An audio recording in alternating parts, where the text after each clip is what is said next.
अऊज़ुबिल्लाहि मिनश्शैतानिर्रजीम बिस्मिल्लाहिर्रहमानिर्रहीम रब्बि ज़िदनी इल्मन नाफ़िया। आज हम आपको ऑपरेटिंग सिस्टम के लेक्चर 2 में वेलकम कहते हैं। मेरे दोस्तों, आज हमने बात करनी है बैच ऑपरेटिंग सिस्टम और दूसरे हमारे पास होता है मल्टी प्रोग्राम ऑपरेटिंग सिस्टम। ये दो सिस्टम आज इसका हम कंपैरिजन भी करेंगे, दोनों की लॉजिक के बारे में डिस्कस करेंगे और इसका कंपैरिजन भी करेंगे। सबसे पहले बात करता हूँ, जब हमारे अर्ली कंप्यूटर थे तो उस वक़्त हमारा सिंपल बैच सिस्टम चलता था। सबसे पहले मैं आपको बात बताता हूँ कि बैच क्या होता है।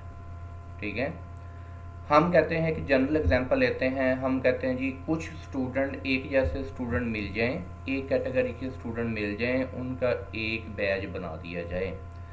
एक दूसरी किस्म के कुछ स्टूडेंट, एक कैटेगरी के लोग मिल जाएं, उसका एक बैच बना दिया जाए। तो यहाँ पे बैच से मुराद क्या है? एक जैसे कैटेगरी के, हमने एक जैसे कैटेगरी की जॉब्स को इकट्ठा करना है और उनका एक बैच बनाना है। तो अब शुरू करते हैं सिंपल बैच ऑपरेटिंग सिस्टम। इसको सिंपल बैच सिस्टम भी कह देते हैं, सिंपल बैच ऑपरेटिंग सिस्टम भी कह देते हैं इसको। सबसे पहले ये कंसेप्ट चलते थे और अब तो मल्टी प्रोग्राम टेक्निक आ चुकी हैं। तो सिंपल बैच ऑपरेटिंग सिस्टम के बारे में डिस्कस करने से पहले मैं बात करता हूँ कि एक दौर था, एक कंप्यूटर की जनरेशन थी जिस वक्त तक इनपुट और आउटपुट डिवाइसेस के लिए हम यानी माउस और कीबोर्ड का इस्तेमाल नहीं करते थे। ये वही सिस्टम था जिसमें simple batch operating system use होते थे, जिसमें हम इनपुट और आउटपुट डिवाइसेस का इस्तेमाल यानी कीबोर्ड और माउस और दूसरे हमारे मुख्तलिफ स्पीकर का इस्तेमाल as a input output device इस्तेमाल नहीं किया जाता था। सिंपल बैच ऑपरेटिंग सिस्टम में हम इनपुट देने के लिए कार्ड रीडर और टेप ड्राइव का इस्तेमाल करते थे, समझा गई। और आउटपुट के लिए हम क्या करते थे? लाइन प्रिंटर, टेप ड्राइव और कार्ड रीडर का इस्तेमाल करते थे। अब हम बात करते हैं कि जी कहता early computer one were run from console, यानी एक ही चीज़ को रन करते थे। The card reader and tape drive were input devices, यानी हमने, अब देखो मैं आपको बताता हूँ, कार्ड रीडर और input devices as a input इस्तेमाल होते थे। Line printer, tape drive, punch card were common output devices. मैं आपको दिखाता हूँ हमारे पास क्या है। ये हमारे पास पंच कार्ड है। ये चीज़ जो है ये पंच कार्ड है, यानी इनपुट आउटपुट डिवाइसेस के लिए हमारी तीसरी जनरेशन से पहले तक क्या था? इनपुट और आउटपुट के लिए हम पंच कार्ड का इस्तेमाल करते थे। यहाँ भी वही बात आई है कि इनपुट और आउटपुट के लिए हम कार्ड रीडर, टेप ड्राइव और लाइन प्रिंटर, उसके बाद पंच कार्ड का इस्तेमाल करते थे। तो हाँ, अब बात सुनो। बैच ऑपरेटिंग सिस्टम में क्या होता था? यूज़र, मैं एज ए कंप्यूटर यूज़र हूँ, ठीक है। अब मैं अपने कंप्यूटर के साथ डायरेक्टली इंटरेक्ट हूँ, लेकिन बैच ऑपरेटिंग सिस्टम में ऐसा नहीं था। यानी अब कंप्यूटर यूज़र ने डायरेक्टली ऑपरेटिंग सिस्टम के साथ, डायरेक्टली कंप्यूटर के साथ इंटरेक्ट नहीं होता था, बल्कि कंप्यूटर ऑपरेटर होते थे उस वक़्त। क्या होते थे? Computer operator. ये देख सकते हैं, ये कंप्यूटर ऑपरेटर लोग बैठे हैं। क्या बैठे हैं? ये बैठे हैं कंप्यूटर ऑपरेटर। ये कंप्यूटर ऑपरेटर बैठे हैं, ठीक है। ये हमारा क्या है? ये एक सिस्टम, बड़े बड़े हमारे पास सिस्टम थे। ये हमारे पास सिस्टम हैं बड़े बड़े। तो क्या होता था कि जो यूज़र है वो डायरेक्टली इंटरेक्ट नहीं होता था, बल्कि वो अपना काम, अपने जो थे प्रोग्रामिंग थी, जो आपके प्रोग्राम होते थे, वो इंस्ट्रक्शन होते थे, वो लिख के दे आते थे कंप्यूटर ऑपरेटर को। कंप्यूटर ऑपरेटर क्या करता था? एक जैसी जॉब का एक बैच बनाता था और उसको ऑपरेटिंग सिस्टम पे यानी परफॉर्म करवाने के लिए उसको दे दिया जाता था। मैंने बताया था कि बैच क्या होता है? एक जैसी जॉब का वो एक बैच बना देता था, जिससे क्या होता था? वो सारी की सारी जॉब एक बैच में रख देती थी। रख दी जाती थी। इसी तरह फिर दूसरा बैच बना दिया जाता था, फिर इसी तरह तीसरा बैच बना दिया जाता था। अब सुनो बात, मैं यहाँ पे एक एग्जांपल लेता हूँ। मेरे टीचर थे तस्लीम मुस्तफ़ा साहब। उन्होंने बात बताई कि जी जिस वक्त हम पढ़ते थे तो हम वो अब सिंपल बैच ऑपरेटिंग सिस्टम की वो मिसाल दे रहे हैं अब, ठीक है। उन्होंने ये बात बताई कि हम अपने सीपी से यानी एक प्रोग्राम को लिख के देके आते तो वो लोग एज ए इनपुट आउटपुट के लिए पंच कार्ड इस्तेमाल करते थे। हम एक दिन प्रोग्राम दे के आते, उसके बाद वो दूसरे दिन उसको परफॉर्म करते, कंप्यूटर ऑपरेटर उसको परफॉर्म करते, यानी बैच ऑपरेटिंग सिस्टम के थ्रू उसकी आउटपुट लेते। फिर हम दूसरे दिन क्या करते, उसमें से उसकी आउटपुट लेके आते, फिर उसमें से एरर होते थे वो अंडरलाइन करते, उसको करेक्शन करते, फिर तीसरे दिन फिर हम दे के आते। यानी एक काम करने के लिए हमें 2-3 दिन लगते थे। यानी वहाँ पे कंप्यूटर यूज़र डायरेक्टली काम नहीं करते थे, बल्कि कौन काम करता था वहाँ पे, कंप्यूटर ऑपरेटर काम करते थे। ये सारी सारी बातें क्या लिखी हुई हैं, ये इसी के बारे में लिखी हुई हैं कि डायरेक्टली काम नहीं करते थे। अब एक इसमें बात सुने, यहाँ मैं मिसाल देता हूँ आपको। मेरे पास क्या है, ठीक है, यहाँ पे क्या है, बैच, मैं कहता हूँ जी बैच B1 B2, ठीक है,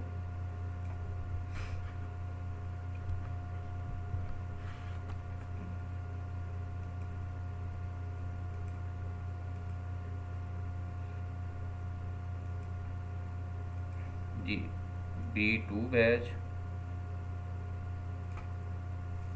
ठीक है। ये मेरे पास क्या है, 2 बैच पड़े हैं, और ये मेरे पास क्या पड़ा है, ये CPU है, ये मेरे पास CPU पड़ा है, ठीक है।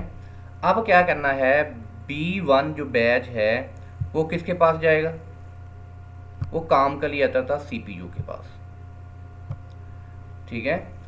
तो B1 में एक जैसी सारी की सारी जॉब होती थी, वो सारी की सारी जॉब परफॉर्म करता था। समझ आ गई बात की यहाँ तक।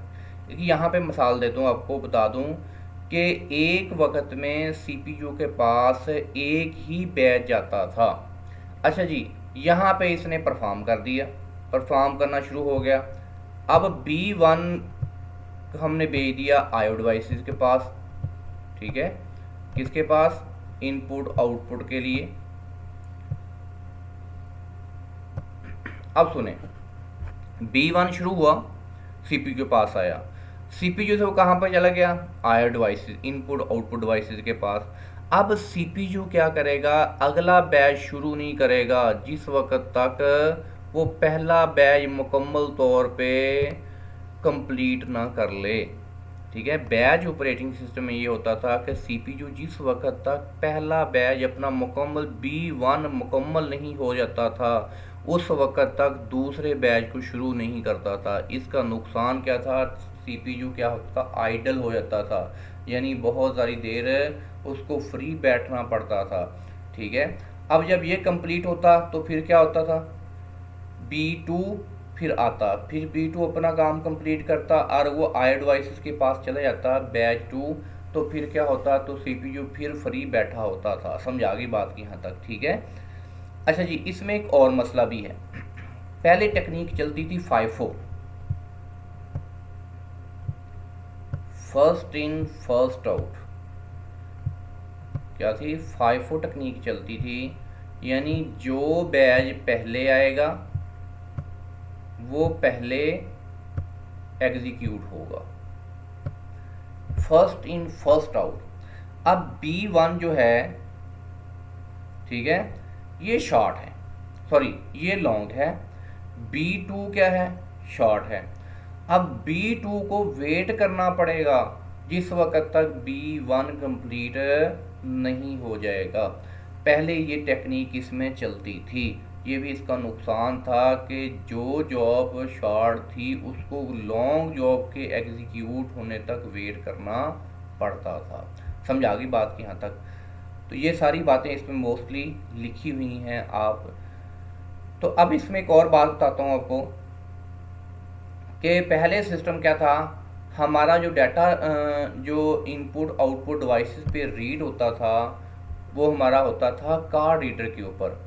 कार एक बात सुन लो, कार्ड रीडर की स्पीड जो थी डाटा रीड और राइट करने की सीपीयू की निस्बत कम थी, जिसकी वजह से बहुत ज़्यादा टाइम लग जाता था।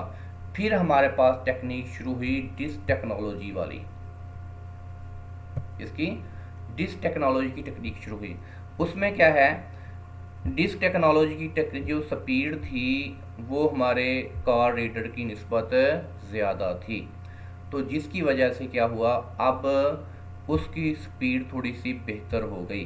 किसकी, सीपीयू की स्पीड तो बेहतर थी, लेकिन जब सीपीयू ने इनपुट आउटपुट यानी इनपुट डिवाइस से डाटा लेना होता था और आउटपुट डिवाइस को डाटा देना होता था, तो उस स्पीड स्लो होने की वजह से बहुत ज़्यादा उसको वेट करना पड़ता था।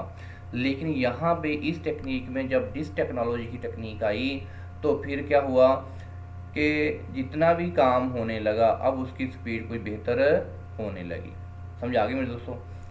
अब सीपीयू क्या करता था, कहता है the resources are utilize and jobs are perform more efficiently with the help of job scheduling. फिर एक और काम आ गया कि जॉब शेड्यूलिंग का।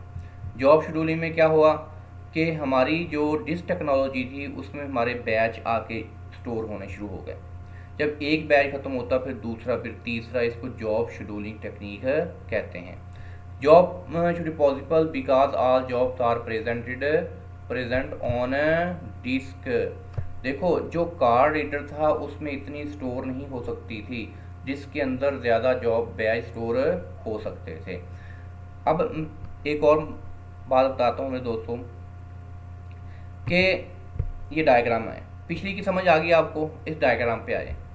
ऑपरेटिंग सिस्टम ये हमारी मेमोरी है, मुकम्मल क्या है, देखो एक वक्त में हमने बात की पीछे कि एक वक्त में जस्ट एक ही बैच को ऑपरेटिंग सिस्टम क्या करता था, परफॉर्म करता था। इसकी रीज़न क्या है, ये हमारे पास एक मेमोरी लेआउट है, किसका, सिंपल बैच ऑपरेटिंग सिस्टम का। मेमोरी के अंदर ही हमारा जो ऑपरेटिंग सिस्टम रेजिडेंट होता था, समझ आ गई बात की।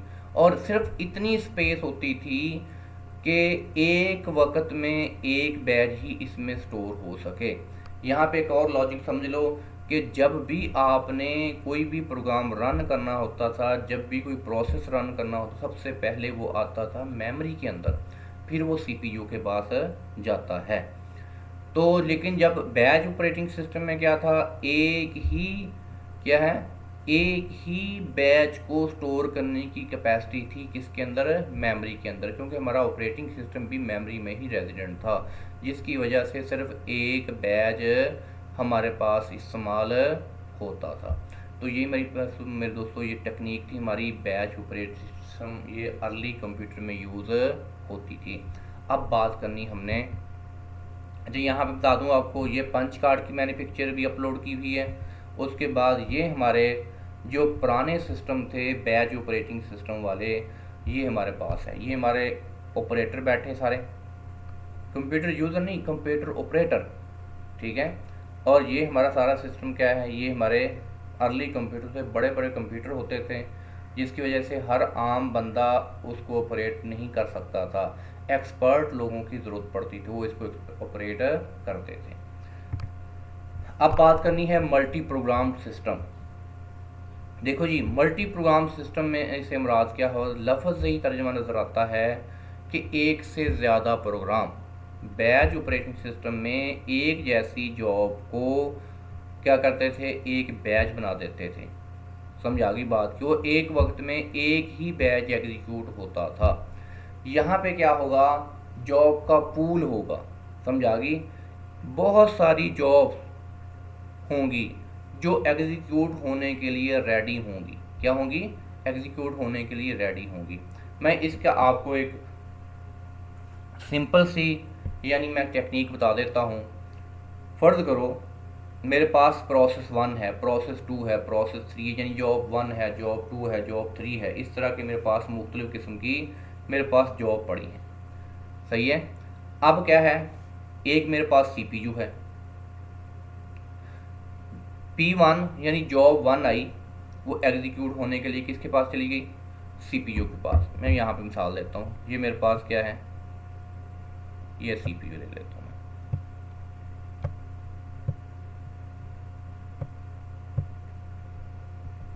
ठीक है, ये अच्छी तरह टेक्निक समझ लेनी इसकी।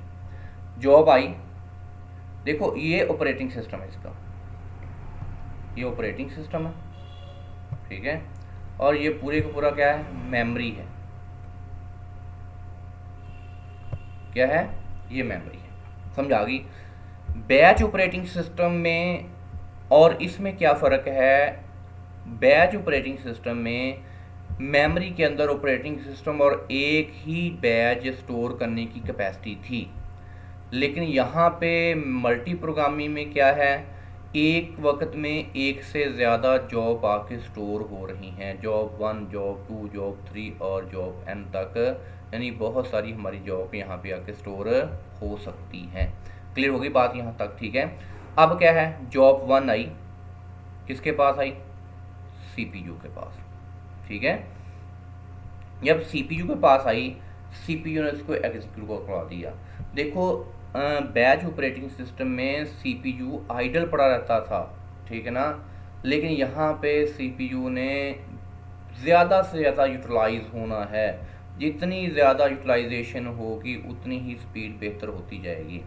अच्छा जी, जॉब 1 किसके पास चलेगी, आईओ के पास, ठीक है ना, इनपुट आउटपुट। अब सीपीयू यहाँ पे यानी जॉब J1 किसके पास आ गई, J1 आ गई जी आईओ के पास, इनपुट आउटपुट डिवाइसेस के पास, ठीक है। अब जॉब 2 आ जाएगी फौरन, क्या आ जाएगी, जॉब 2 फौरन आ जाएगी। अब क्या करेगा, सीपीयू फारग नहीं होगा, सीपीयू यूटिलाइज होता रहेगा, सीपीयू यूटिलाइज होता रहना है। अब क्या करेगा, जॉब 2 शुरू सीपीयू के पास चली गई, ठीक है, जॉब 2 कंप्लीट होगी तो वो आई डिवाइस के पास चली जाएगी, ठीक है ना। तो क्या होगा, जॉब 3 फौरन वापस जल्दी सीपीयू के पास आ जाएगी। यहाँ पे ये बात है कि सीपीयू कभी भी आइडल नहीं होगा। सीपीयू क्या करेगा कि हर जॉब को, एक जॉब स्किप होगी सीपीयू से दूसरी जॉब को शुरू कर देगा। यहाँ पे एक समझने वाली बात है, सीपीयू को कौन बताएगा जी जॉब 1 आनी है, जॉब 2 आनी है, जॉब 3 आनी है, वो हमारे पास पड़ा है ऑपरेटिंग सिस्टम। क्या पड़ा है, वो हमारे पास ऑपरेटिंग सिस्टम पड़ा है। वो ऑपरेटिंग सिस्टम मैनेज करेगा कि कौन सी जॉब पहले इसने एग्जीक्यूट करवानी है, कौन सी बाद में, उसके बाद कौन सी, उसके बाद कौन सी। तो इसमें जॉब शेड्यूलिंग का एक टेक्निक आती है, जॉब शेड्यूलिंग की। क्या थी, जॉब शेड्यूलिंग की। देखो कि एक जो बैच ऑपरेटिंग सिस्टम था उसमें एक वक्त में एक बैच आता था, ठीक है ना, तो जिसकी वजह से हमारा सीपीयू आइडल रह जाता था, यानी फारग उसको रहना पड़ता, क्योंकि उसमें पक्की बात थी जिस वक्त तक बैच 1 कंप्लीट नहीं हो जाता उस वक्त तो शुरू नहीं किया जाता था। यहाँ पे एक टेक्निक आ गई जॉब शेड्यूलिंग की। क्या आ गई यहाँ पे टेक्निक, जॉब शेड्यूलिंग। उसमें क्या होता है, एक जॉब आई, फिर दूसरी जॉब, फिर तीसरी जॉब, फिर चौथी जॉब, सारी जॉब आती जाएंगी और उसको मैनेज कौन करेगा, उसको ऑपरेटिंग सिस्टम मैनेज करेगा, कौन सी जॉब को पहले एग्जीक्यूट करवाना है, कौन सी को बाद में। यानी यहाँ पे सीपीयू की मुकम्मल यूटिलाइजेशन होगी, सीपीयू यहाँ पे फ्री नहीं बैठेगा। तो ये दोस्तों, ये दोनों हमारी टेक्निक थी, बैच ऑपरेटिंग सिस्टम और मल्टी प्रोग्रामिंग ऑपरेटिंग सिस्टम। आपको इसके बारे में डिफ्रेंशिएट भी पूछा जा सकता है कि बैच ऑपरेटिंग सिस्टम और मल्टी प्रोग्रामिंग ऑपरेटिंग सिस्टम कौन से होते हैं। आजकल जो सिस्टम चल रहा है वो मल्टी प्रोग्रामिंग ऑपरेटिंग सिस्टम चल रहा है। वैसे तो आपको इसकी समझ तो आ गई होगी, उम्मीद है इंशाल्लाह। आपसे उम्मीद करते हैं कि आप इसको आगे शेयर भी करेंगे और हमारे चैनल को सब्सक्राइब भी करेंगे, और वीडियो अच्छी लगी तो उसको ज़रूर लाइक भी ज़रूर करना। जज़ाकल्लाहु खैरन।